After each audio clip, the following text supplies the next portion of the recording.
guys, it's Jess and welcome back to our channel. It's been a minute since I've uploaded. I have been concentrating on some other things, and ultimately I'm really just looking forward to the time when I can upload consistently on this channel, when Sugar Love Studios is no longer a brick and mortar retail bakery, and I can sort of take my focus off of that aspect of the business and put it onto creating videos for you guys, because I love doing that more than anything now. So I am really excited to be able to do that full time, and it's not that far off in the future. So pretty soon you guys will get sick of seeing me here on YouTube. So in today's video, we are going to talk about royal icing transfers. And if you're not familiar with what a royal icing transfer is, it's kind of self-explanatory, but then again, if you're not familiar, maybe not. So what you do is you take royal icing, which is commonly used for decorating sugar cookies, and if you're watching this video, odds are you probably have an interest in decorating sugar cookies. But the cool thing about royal icing transfers is that they can be piped onto a surface and allowed to dry in advance, and you can store them, and then you can take them at a later time and put them on cookies, you can put them on cupcakes, and they're edible.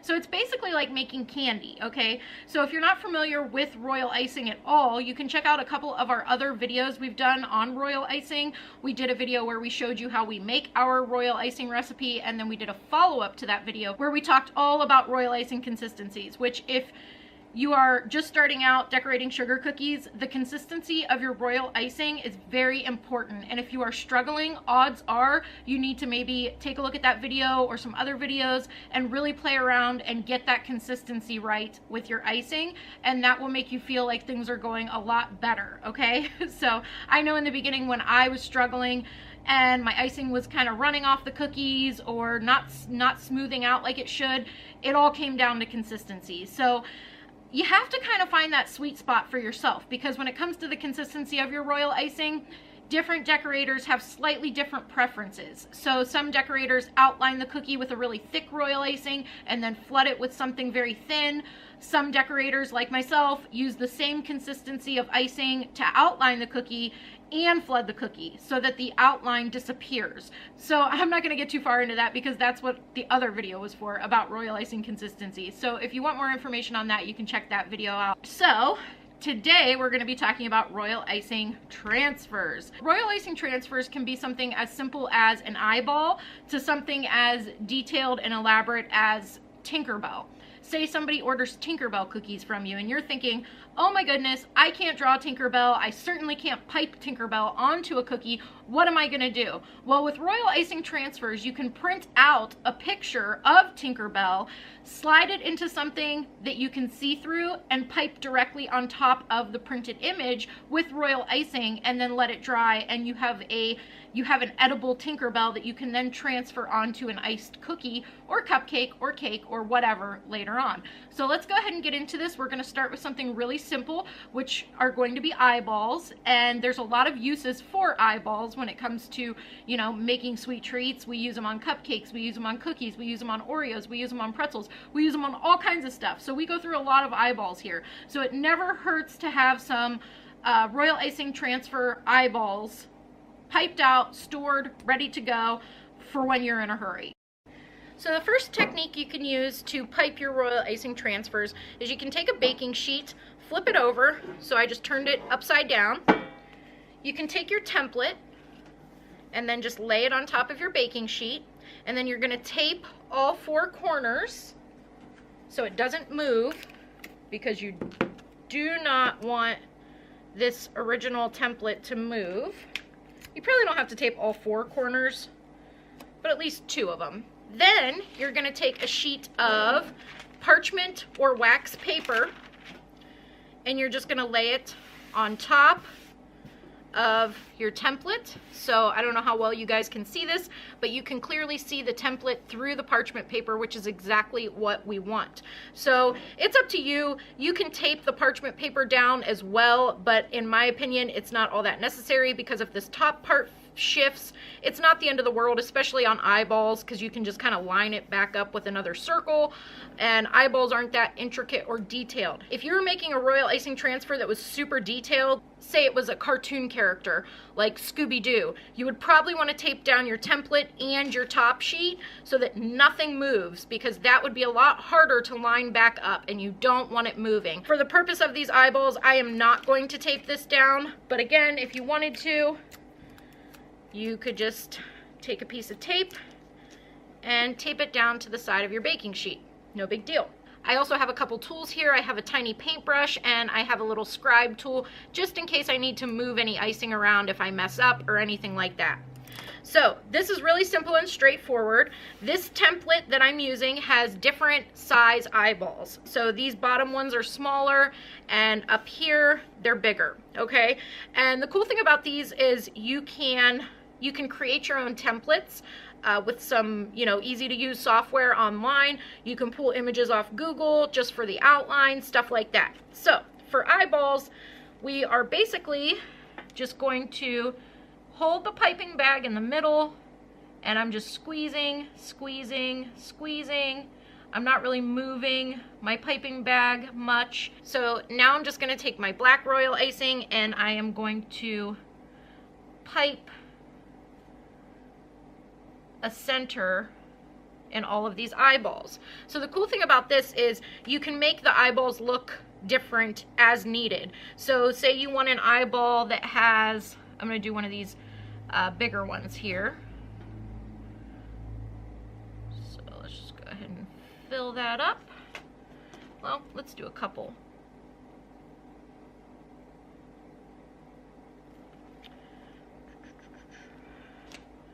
All right. So we have two bigger eyeballs here. In this one, I'm going to pipe a really tiny center. In this one, I'm going to make the black center a lot larger. And again, I'm just holding my bag basically in one spot and squeezing. So see how different these two eyeballs look? And then if you really want to, you can go a step further and you can take a toothpick or your little scribe tool. And I like to just pull a little teeny bit, a little teeny drop of white, get it on the tip of my scribe tool, and then you can just kind of set it on the eyeball like that, and it gives it like a little highlight to the eye, which gives it a little more life, makes it a little more cartoony looking. Say you were doing, I'm trying to think of for instance, say you were doing like a cute little panda bear or something and you just wanted that little glint in its eye to give it a little something extra. So these are the eyeballs. You can do them obviously in any color. Around Halloween time, we'll do different colors of eyeballs just to make things extra, kind of colorful and spooky and whatever else. You can also do the inverse of these types of eyeballs, and you can do black ones. So there are certain instances where you don't need an eyeball with a center in it like that. You just need a solid black eyeball. So these work well on little, say like a bunny, and it's like the side angle of a bunny and you just want one little black eyeball on it or something. These you don't really need a template for, so I'm going to go over here off to the side without the template, and you can just pipe little beads of the black royal icing. Now granted, this is also something that you could probably pipe directly on the cookie or whatever you need the eyeball on, but you can also make some up in advance. It's up to you. So you can really do anything with these eyeballs you want depending on what you are using them for. At Halloween we do ghosts, and obviously a white eyeball doesn't show up very well on a ghost.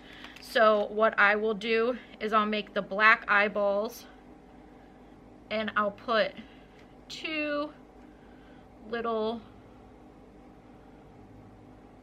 white dots like that on them, and that kind of makes the ghosts look, it almost makes them look a little bit sad. So it's interesting to see how all these different eyeballs change the appearance of different critters, creatures, people, whatever.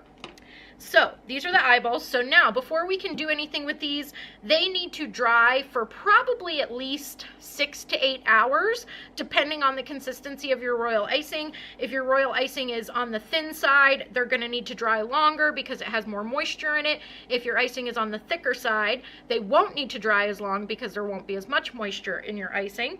But what I like to do when it comes to royal icing transfers is I like to just let them dry overnight. Then there's no doubt in your mind that they're completely dry the next day, and you can just peel them off the sheet and use them or store them. These will store for a very long time. I'm not sure what the maximum amount of time is, but I know that I have had eyeballs stored for months, just, you know, out at room temperature, and they hold up just fine. So let's pipe a couple more eyeballs,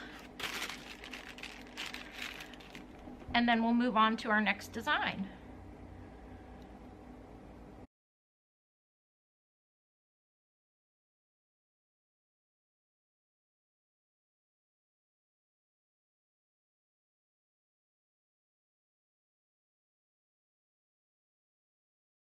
Okay, so this method is probably my favorite, and what I have printed out for you guys for this transfer, this royal icing transfer, are some bunny paws. So since Easter is right around the corner, I thought it would be cute to make some of these bunny paw print royal icing transfers, because these can be used on a lot of different items. They can be used on cookies, Oreos, all kinds of stuff. So as you can see here, I have 2 different sizes. So I created this template myself. This would be more for like cupcakes, and this would probably be more for like Oreos or cookies. So we're gonna do some of both sizes, but I want to show you guys how I like to do my royal icing transfers. What I like to do is use these page protectors. So you can buy these at Walmart or the dollar store. They're meant to clip into a 3-ring binder, and then you can slide sheets of paper in them like this. So I just buy packs of these and keep them around. Anytime I need to do a royal icing transfer or a chocolate transfer or any kind of transfer, I just slide my template into the sheet. It's completely clear, so you can see your template really well. This comes in handy if you're doing something that's really detailed and has a lot of fine lines. For instance, at Christmas, I do little Grinch face chocolate transfers to go on cupcakes, and those little Grinch faces are detailed. There's a lot of little fine lines that if you don't pick those up, it's not going to look right. So that's why I like to use this, because it's completely clear as opposed to the parchment paper, which is not completely clear. So what I'm going to do is I am going to outline the bunny paw. Okay, and then I'm just going to flood it in just like I were decorating a cookie. Okay, and then this is where your toothpick and or scribe tool might come in handy if you need to kind of move this around and manipulate that at all. Okay, now if you want the little paw pads to stick up off the transfer, you need to let this part dry completely before you pipe the pink paw pads on, okay? If you want them to sink down in, you would just pipe them on right now. And this is what that would look like. And you can kind of just look next to it to get an idea of where they need to go.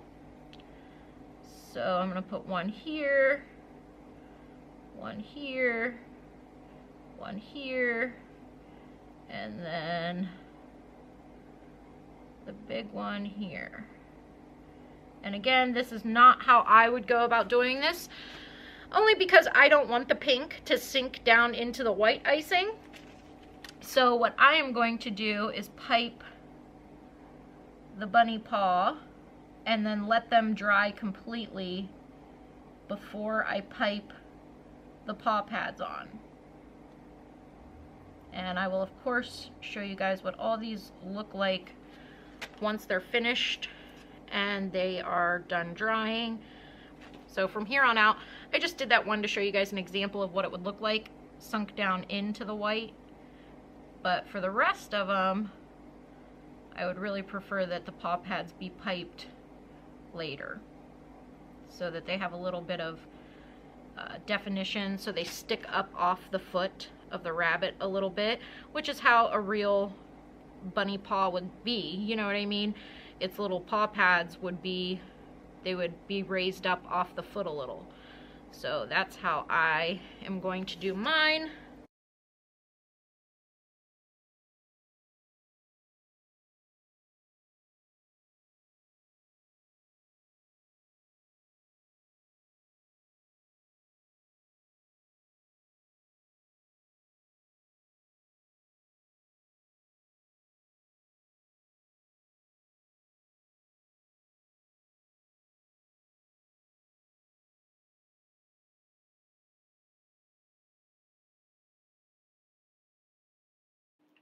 Okay, so now I've let the bunny paws dry overnight, and now I am going to pipe the pink bunny paw pads on top of the white bunny paws. Sorry if the audio is a little different in this section of the video. I am recording a voiceover. I filmed the rest of this video at the shop on a Saturday, and we were really busy, so it was really noisy in the shop, so I just decided to record a voiceover at a later time. Okay, so here I'm just continuing to pipe the pink paw pads on the bunny paws. These are the smaller sized bunny paws. Again, these have been left to dry overnight, so the white part of the paw is completely dry.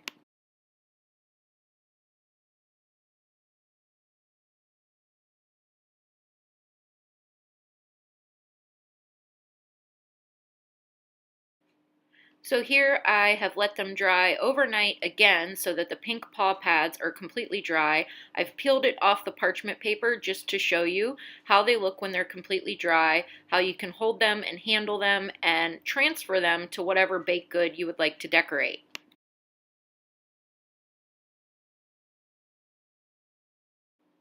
Okay, so now that the royal icing transfers are completely dry, we can take the bunny paws and use them to decorate whatever we want.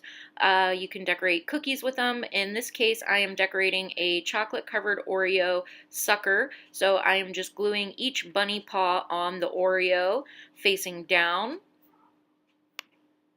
I'm just using a little bit of stiff royal icing as an edible glue to attach them to the Oreo.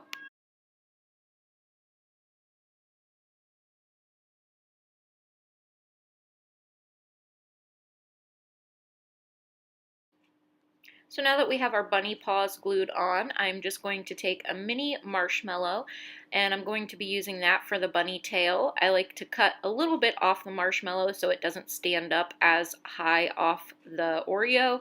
And again, I'm just using a little bit of stiff royal icing as an edible glue to attach the marshmallow to the chocolate covered Oreo, and that's it.